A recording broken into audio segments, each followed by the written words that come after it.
তেঁতুল পাতার আজকের গল্পের শুরুতেই আপনারা দেখতে পাবেন খেয়ালি সাফাই দিদি সেজে হসপিটালে প্রবেশ করে এবং সেখানে গিয়ে নার্সকে বলে যে ওই রুমের মধ্যে এত লোকজন না, ভালো করে তো পরিষ্কারই করতে পারলাম না। তখন নার্স জানান যে কোন রুমে? ও সেখানে তো আমি লোককে বারণ করেছিলাম এত লোকজন থাকতে, দাঁড়াও আমি গিয়ে দেখছি। এরপর নার্স এসে তাদেরকে বলে যে আপনারা এখানে এতজন লোক কেন? অন্যদিকে দেখা যায় মিষ্টি ছোট্ট কৃষ্ণকে ফলো করতে করতে তার পিছু নেয়। আর তার পিছু যখন আসছিল তখন ঋষি যতই ডাকাডাকি করছিল সে কিছুই শুনতে পাচ্ছিল না। এরপর দেখা যায় যে সে ছোট্ট কৃষ্ণটা একটা কৃষ্ণর এক পলক মঠের এখানে এসে পৌঁছে যায় আর ভেতরেও চলে যায়। ঋষি এসে মিষ্টিকে বলে, আমি তোমাকে কতক্ষণ ধরে ডাকছিলাম বলো তো, তুমি কি শুনতে পাচ্ছিলে না? চলো এবার। তখন মিষ্টি ঠাকুরের দিকে আঙ্গুল দেখিয়ে বলে যে এই দেখো। তখন ঋষি মন্দিরের ভেতরে প্রবেশ করে, কিন্তু ঋষি তো কখনোই মন্দিরে যায় না। অন্যদিকে বানরসেনারা মিষ্টিকে খুঁজতে লাগে, বলে যে ও কোথায় চলে গেছে। আর লোকজন বলছিল যে ওর সাথে একটা লোকও আছে, চল তাড়াতাড়ি গিয়ে দেখি। কিন্তু মন্দিরে আসাতে দেখে যে মেজদাবাই তো এখানে থাকবেই না, আর এটা তো সম্ভবও নয়। এদিকে ঋষি কৃষ্ণ ঠাকুরকে দেখে বলতে লাগে যে কি ভাবছো, তুমি হাসি পাচ্ছ তো যে তুমি আমাকে এখানে নিয়ে এলে, আমি এখানে থাকবো না। আর কি ভেবেছিলে তুমি যে আমি তোমার কাছে ঝিল্লির প্রাণ ভিক্ষে চাইবো? কখনো না। ঋষি যখন সেখান থেকে বেরিয়ে পড়বে তখন ঝিল্লির আওয়াজে শোনা যায়, আমার জন্য আরেকটু থেকে যান না। এরপর ঋষি থেমে যায়।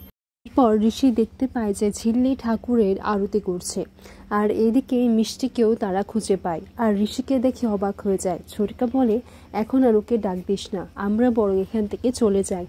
এইদিকে বাড়িতে বড় মা যখন তুলসী মন্দিরে প্রদীপ দিতে যাবে তখন সেই প্রদীপটা নিভে যায়। আর তাদের দুজনেরই, বড় মা আর ঋষির মায়ের, তারা দুজনেই ভয় পেয়ে যায় যে এটা কোন অমঙ্গলের কাণ্ড। বড় মা তো টেনশনে পড়ে যায়।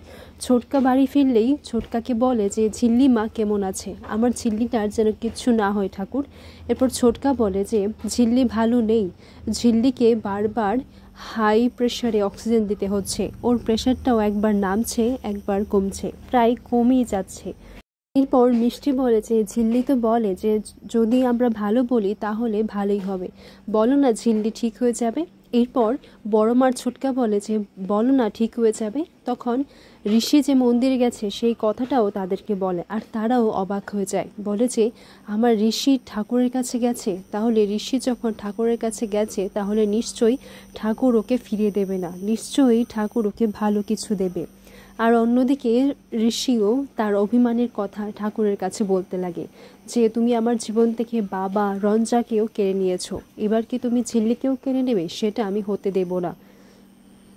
এইদিকে খেয়ালি ফাঁকা ঘর পেয়ে সেই রুমে চলে যায় আর ঝিল্লিকে গিয়ে বলে এখানে শুধু আমি মানে বড় জাস আর ছোট জাস রয়েছে, এরপর এই অক্সিজেন মাস্কটা খুলে ফেললেই তো তুমি একেবারে পুতুল হয়ে যাবে।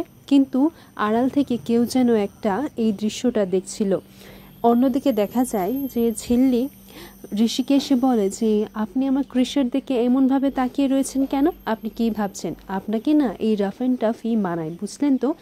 ঋষি যখন ঠাকুরের কাছে তার রাগ আর তার অভিমানের কথা বলছিল তখন সেইখানে পুরোহিত এসে বলেন যে ঠাকুরের কিছু চাইতে এসেছো বুঝি? তখন ঋষি বলে না তো, উনি আমায় কি দিতে পারবেন, উনি তো কিচ্ছুই পারেন না। এরপর সেই পুরোহিত মশাই বলেন যে আসলে তুমি এই মন্দিরের নামটা হয়তো খেয়াল করনি, এটা হচ্ছে এক পলক মঠ। এখানে কৃষ্ণ ঠাকুরের একটা পলক মাটিতে পড়ে গিয়েছিল, তাই ওনার মুকুট দেখো একটা পলক নেই, সেই মাটির নিচে কোথায় হারিয়ে গেছে কেউ জানে না। কিন্তু কথায় প্রচলিত আছে যে ওনার এই মুকুটের পলকটা খুঁজে বার করবে আর সেই জায়গায় লাগিয়ে দেবে, তার প্রত্যেকটা মনোবাঞ্ছনা, সে যা চাইবে সেটাই পূরণ হবে। এদিকে ঝিল্লি বলে আপনি কি ভাবছেন যে আপনি এটা করতে পারবেন? এটার দরকার নেই, আর আপনি সেটা পারবেন না। তাই আমার আর আপনার আর দেখা হবে না মিস্টার সিংহরায়, আমি চলে যাচ্ছি। আর এটা ঝিল্লি প্রমিস। এরপর ঋষি ঝিল্লিকে বারণ করে যেতে যে তুমি যেও না ঝিল্লি,